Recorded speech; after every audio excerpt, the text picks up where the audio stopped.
The Elephant and the Tragopan. In Bingle valley, broad and green, where neither hut nor field is seen, where bamboo, like a distant lawn, is gold at dusk and flushed at dawn, where rhododendron forests crown the hills and wander halfway down in scarlet blossom, where each year a dozen shy black bears appear, where a cold river, filmed with ice, sustains a minor paradise, an elephant and Tragopan discussed their fellow creature, man. The Tragopan last week had heard the rumour from another bird, most probably a quail or sparrow, such birds have gossip in their marrow, that man had hatched a crazy scheme to mar their land and dam their stream, to flood the earth on which they stood, and cut the woods down for their wood. The Tragopan, good-natured pheasant, a trifle shocked by this unpleasant, even if quite unlikely news, had scurried off to test the views of his urbane and patient friend, the elephant, who in the end had swung his trunk from side to side with gravitas, and thus replied.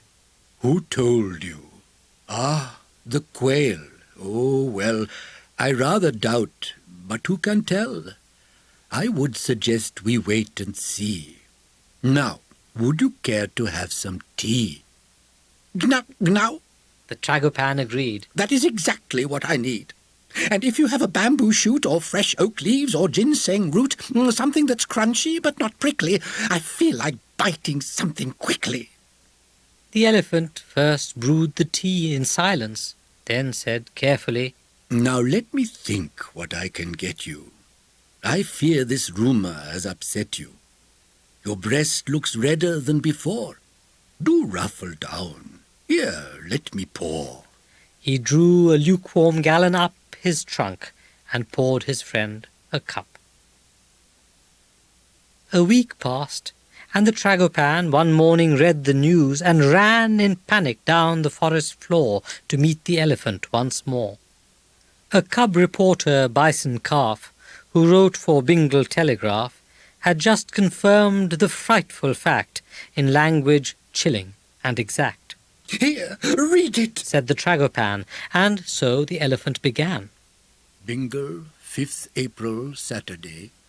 Reliable informants say that the great big shot number 1, Sri Padma Bhushan Gobardhan, and the Man Council of this state, intending to alleviate the water shortage in the town across our ridge and 10 miles down, have spent 3 cartloads of rupees so far upon consultants' fees, whose task is swiftly to appraise efficient, cheap, and speedy ways to dam our stream, create a lake, and blast a tunnel through to take sufficient water to supply the houses that men occupy.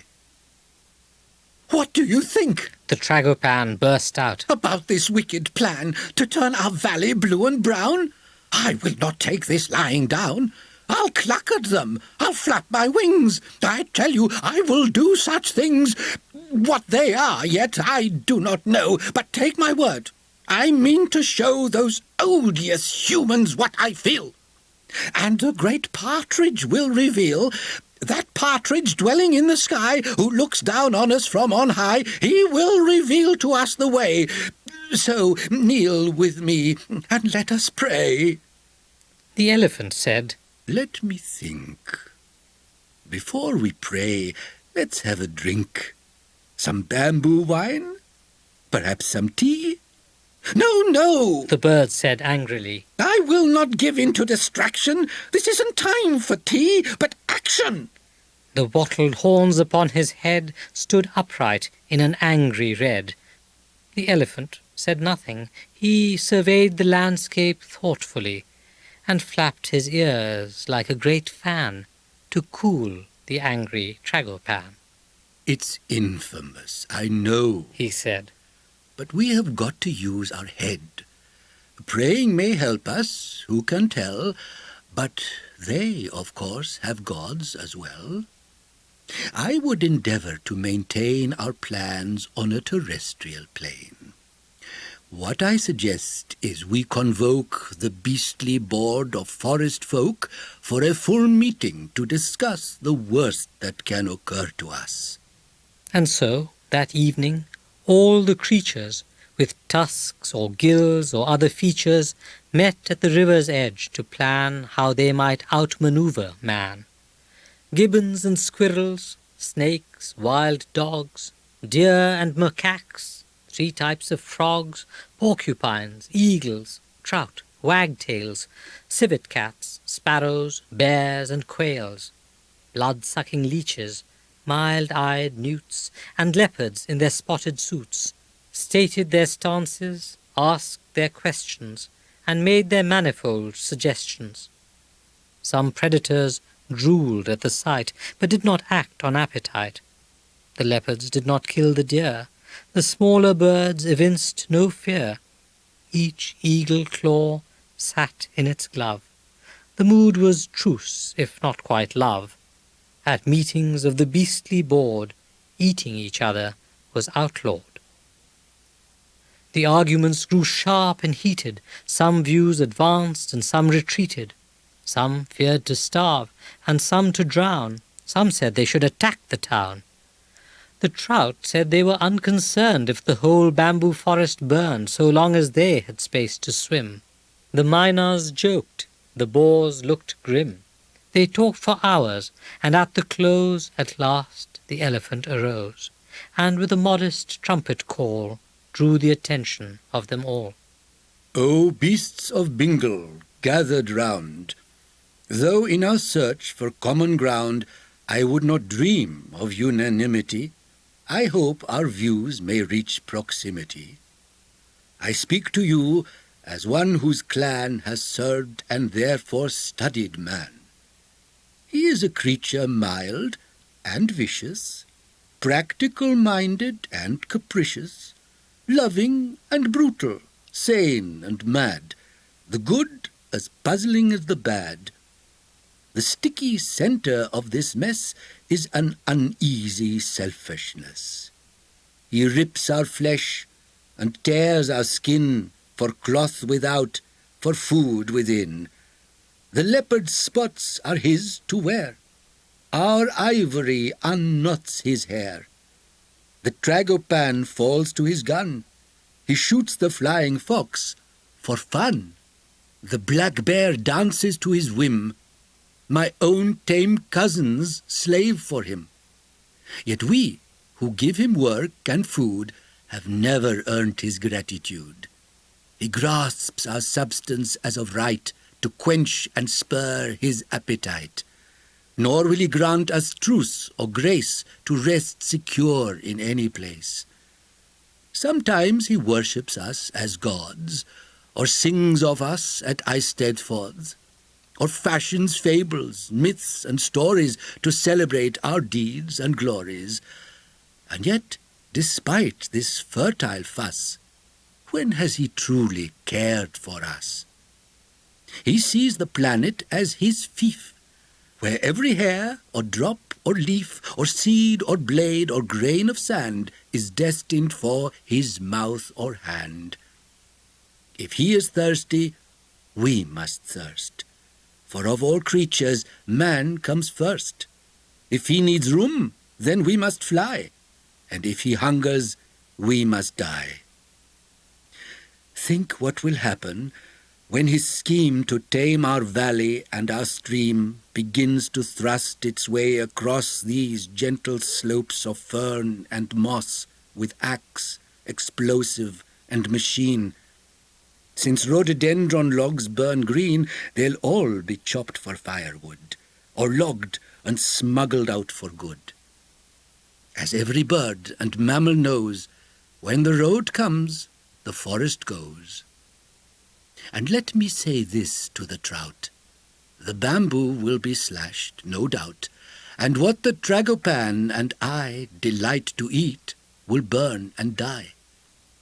But what will happen to your stream? Before the reservoir, your dream of endless space can come about, the soot and filth will snuff you out. What tolls for us is your own bell.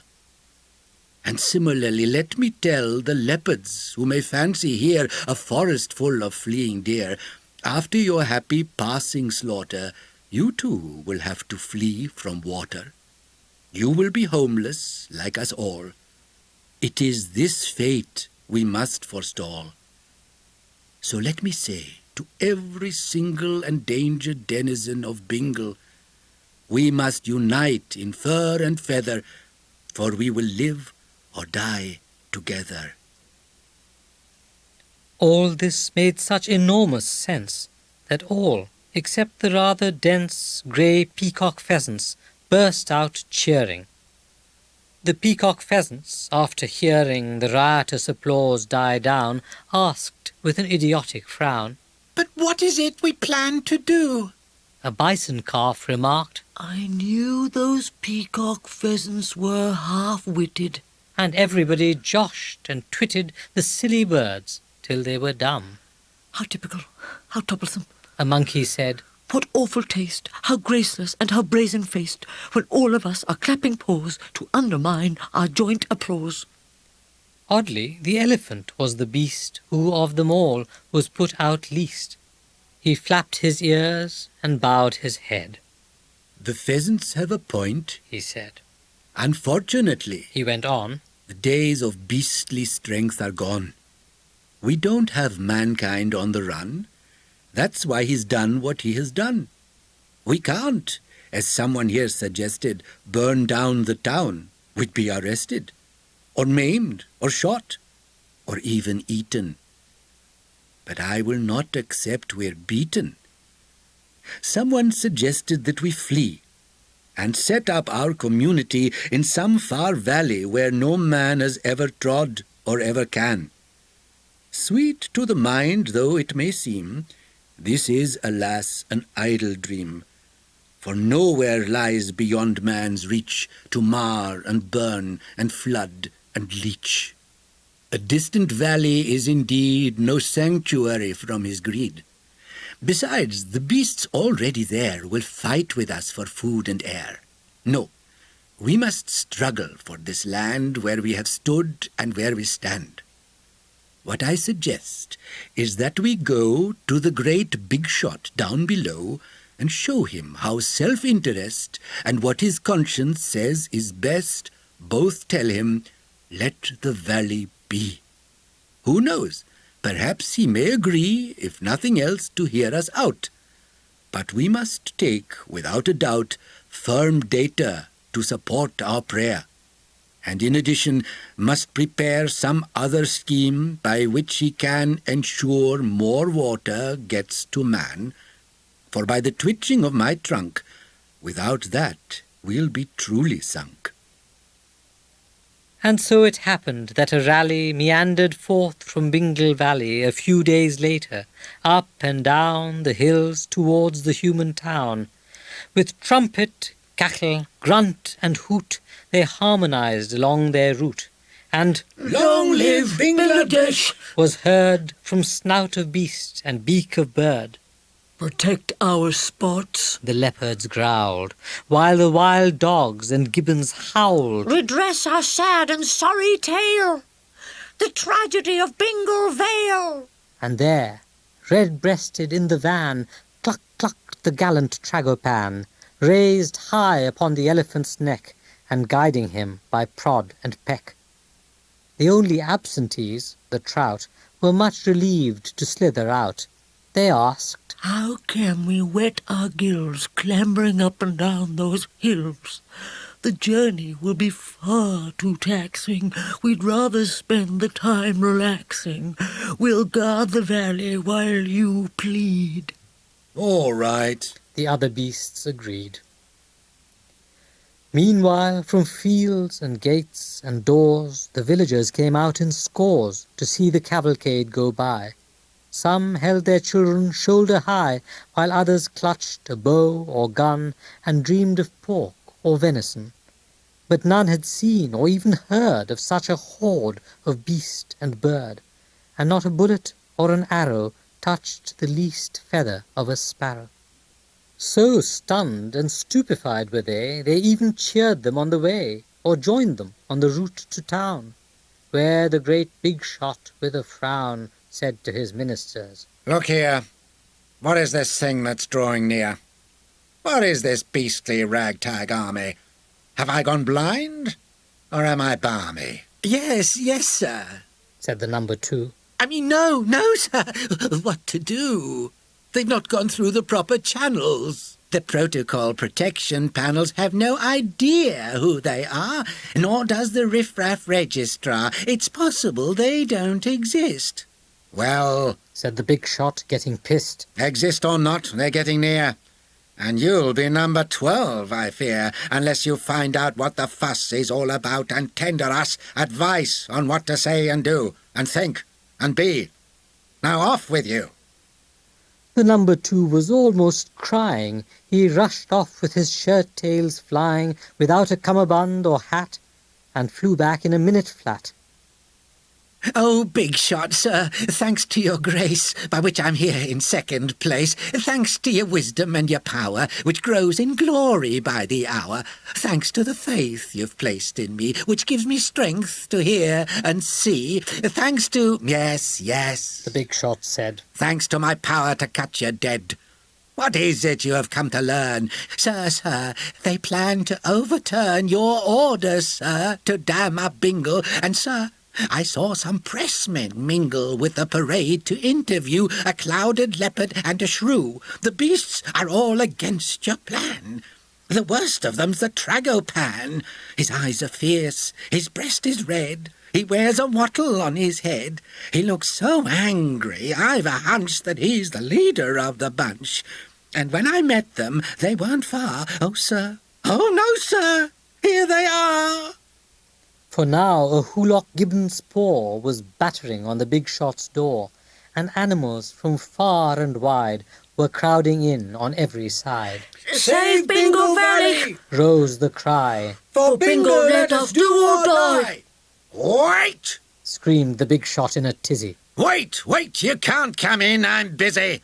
I'm the great big shot, number 1, Sri Padma Bhushan Govardhan.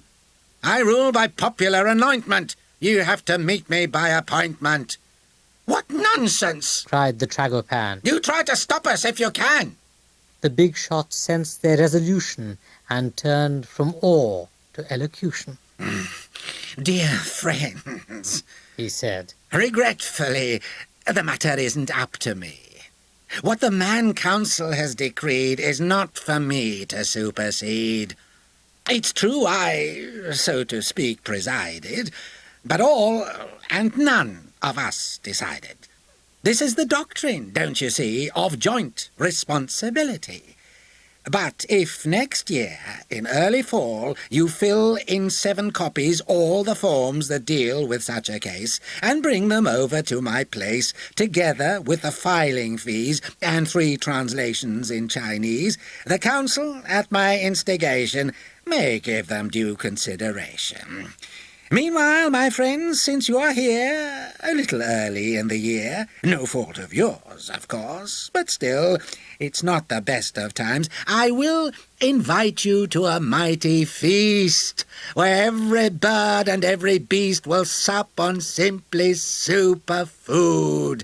And later, if you're in the mood, please come to hear the speech I'm due to give this evening at the zoo.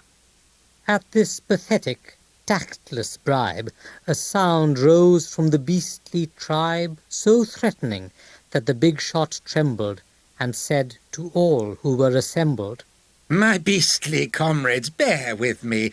You are upset, as I can see. I meant the stadium, not the zoo. He gestured to his number 2, who scrawled a memo in his diary.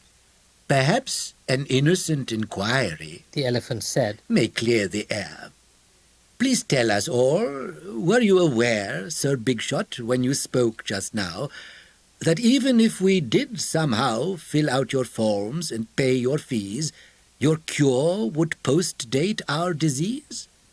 Before next fall, our valley would have disappeared for ill or good. The remedy that you suggest, it might be thought, is not the best. A crafty look appeared upon the big shot's face, and then was gone. Of course, my friends. It slipped my mind. But then these days I often find I have so many files to read, so many seminars to lead, so many meetings to attend, so many talks, that in the end a minor fact or two slips by. But, Elephant, both you and I appear to understand the world. And here the big shot's fingers curled around a little golden ring. This vast, unwieldy gathering, dear Elephant, is not the place where we can reason face to face about what can or should be done. We should discuss this one-on-one. To be quite frank, your deputation has not filled me with fond elation. Tell them to leave. I'll close the door, and we'll continue as before. Although the other beasts agreed, the elephant declared, I need my secretary and Mahout to help me sort this matter out. Like all the rest, he's left the room, but he can come back, I presume. There's 2 of you and 1 of me, so I expect that you'll agree. The big shot nodded. Call the man. Quick as a quack, the Tragopan opened the door and strutted in to greet his buddy with a grin. The big shot and his number 2 scowled as they murmured. How do you do? Tea came. The big shot looked benign. Milk? Thanks. And sugar? 1 is fine. It's not too strong? I like mine weak. At last the moment came to speak. You see, good beasts, The big shot said. we need your water, or we're dead. It's for the people that I act. The town must drink, and that's a fact. Believe me, all your agitation will only lead to worse frustration. Go back, dear beasts, to Bingle now. We'll relocate you all somehow in quarters of a certain size. He yawned and rolled his little eyes. Immediately the Tragopan pulled out his papers and began with fact and query and suggestion to give the big shot indigestion.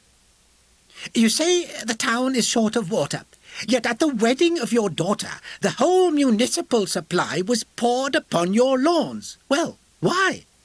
And why is it that Minister's Hill and Babu's Barrow drink their fill through every season, dry or wet, when all the common people get is water on alternate days? At least that's what my data says. And every figure has been checked. So, Big Shot, wouldn't you expect a radical redistribution would help provide a just solution? The big shot's placid face grew red. He turned to number 2 and said in a low voice, This agitator is dangerous. Deal with him later. Then, turning to the elephant, he murmured sweetly, I'll be blunt. Your friend's suggestion is quite charming, but his naivety is alarming. Redistribute it night and day. Redistribute it all away. Ration each drop, and you'll still find demand will leave supply behind. The elephant first sipped his tea, then ate a biscuit leisurely, then shook his head from side to side, and, having cleared his trunk, replied, Well, even as regards supply, I do not see the reason why you do not use what lies to hand before you try to dam our land. Even my short walk through this town shows me how everything's run down during your long administration. Your pipes cry out for renovation. Your storage tanks corrode and leak. The valves are loose, the washers weak. I've seen the water gushing out from every reservoir and spout. Repair them It will cost far less than driving us to homelessness by blasting tunnels through our hills and bloating your construction bills. But that's just one of many things. Plant trees. Revive your wells and springs. Guide from your roofs the monsoon rain into great tanks to use again. Reduce your runoff and your waste, rather than with unholy haste destroying beauty which, once gone, the world will never look upon. The elephant, now overcome with deep emotion, brushed a crumb of chocolate biscuit off his brow. Dear chap, The big shot said. somehow I think you fail to comprehend what really matters in the end. The operative word is votes, and next to that comes rupee notes. Your plans do not appeal to me, because, dear chap, I fail to see how they will help me gather either.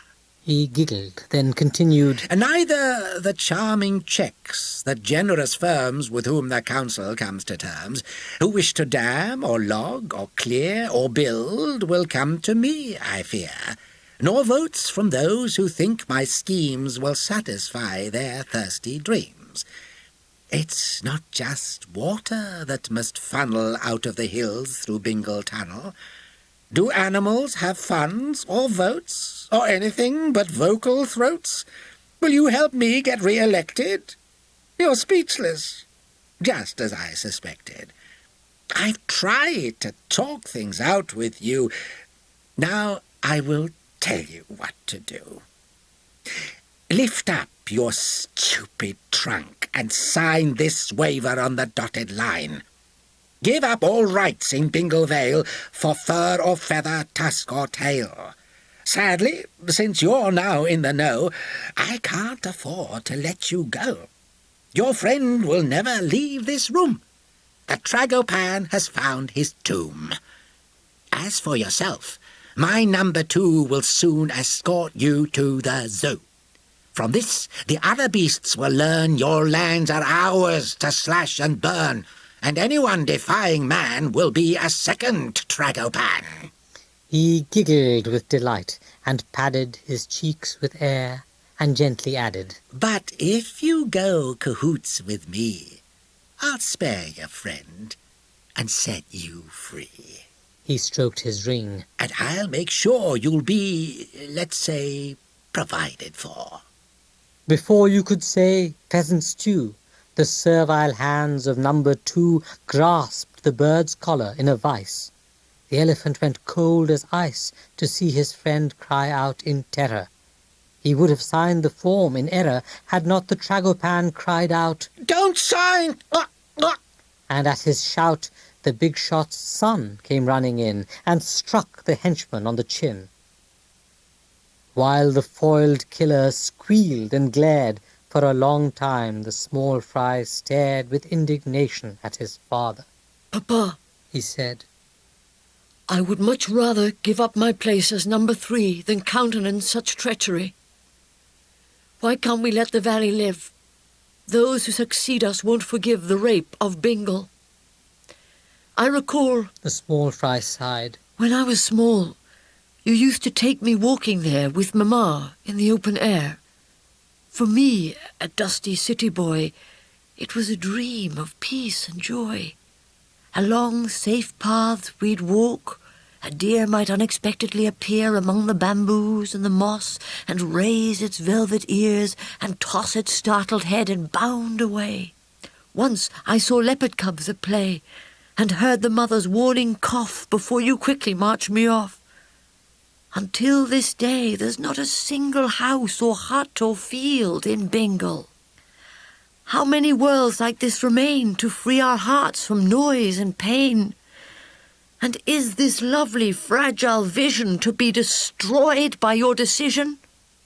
And do you now propose to make a tunnel, dam, and pleasure lake with caravans and motorboats and tourists at each other's throats, loudspeakers, shops, high-tension wires and Ferris wheels and forest fires? As the roads come, the trees will go. Do villagers round Bingle know what's going to happen to their lands? Are they too eating from your hands? I had gone snorkelling on the day the council met and signed away the Bingle bills. I know you signed. But why can you not change your mind? You talk of sacrifice and glory. Your actions tell a different story. Do you expect me to respect you, or decent folk not to detect you? Where you have crept must mankind crawl, feared, hated, and despised by all. Don't sign, dear elephant, don't sign. Don't toe my wretched father's line. Dear Tragopan, do not despair. Don't yield the struggle in midair. I'll help your cause. And as for you... He turned towards the number 2, this time your chin, next time your head. rubbing his fists, the small fry said. The number 2 lay on the ground. A snivelling, grovelling, snarling sound oozed from his throat. The big shot stood as rigid as a block of wood. He tried to speak. No words came out. Then, with an eerie, strangled shout, he uttered, You malignant pup! Is this the way I've brought you up? Where did you learn your blubbery blabbering? Your jelly-livered jungle jabbering? Your education's made you weak, a no-good nattering nature freak who snorkeled half his life away. Who asked you to go off that day? You've been brought up in privilege, with Coca-Cola in your fridge and lychees in and out of season. How dare you now descend to treason? One day all this would have been yours. These antlers and these heads of boars, this office and these silver plates, these luminous glass paperweights, my voting bank, my number game, my files, my fortune and my fame. I had a dream my only son would follow me as number 1. I had been grooming you to be a bigger big shot after me.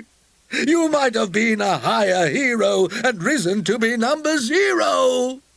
But now get out. You're in disgrace, he said, and struck the small fry's face. The small fry, bleeding from the nose, fell, and the number 2 arose and, slobbering over the big shot's hand, called him the saviour of the land. At this the elephant got mad, and putting down the pen he had clasped in his trunk to sign, instead, poured the whole teapot on their head. The water in a boiling arc splashed down upon its double mark. The big shot and his henchmen howled. The Tragopan cocked and scowled. You wanted water, here's your share. Then guards came in from everywhere, and animals came in as well.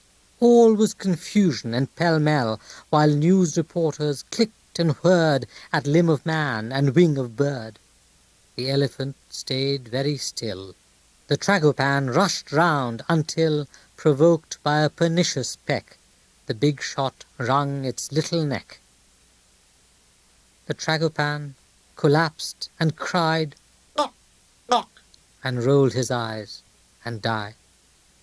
He died before he comprehended his transient span on earth had ended, nor could he raise a plaintive cry to the great partridge in the sky, whose head is wrapped in golden gauze, to take his spirit in his claws.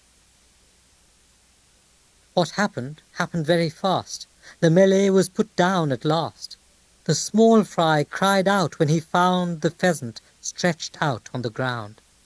The big shot, too, began repenting when he saw everyone lamenting the martyr's selfless sacrifice.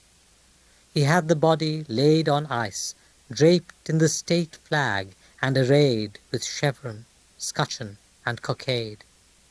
And all the townsfolk came to scan the features of the Tragopan.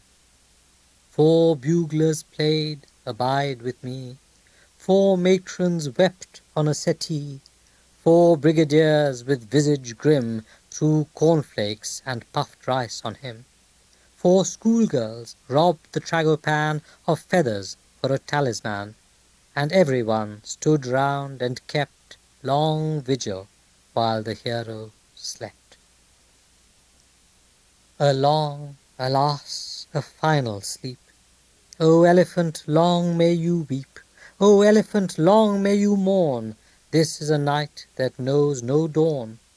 Ah, every Bingle eye is blurred with sorrow for its hero bird, and every Bingle heart in grief turns to its fellow for relief. Alas for Bingle, who will lead the struggle in its hour of need?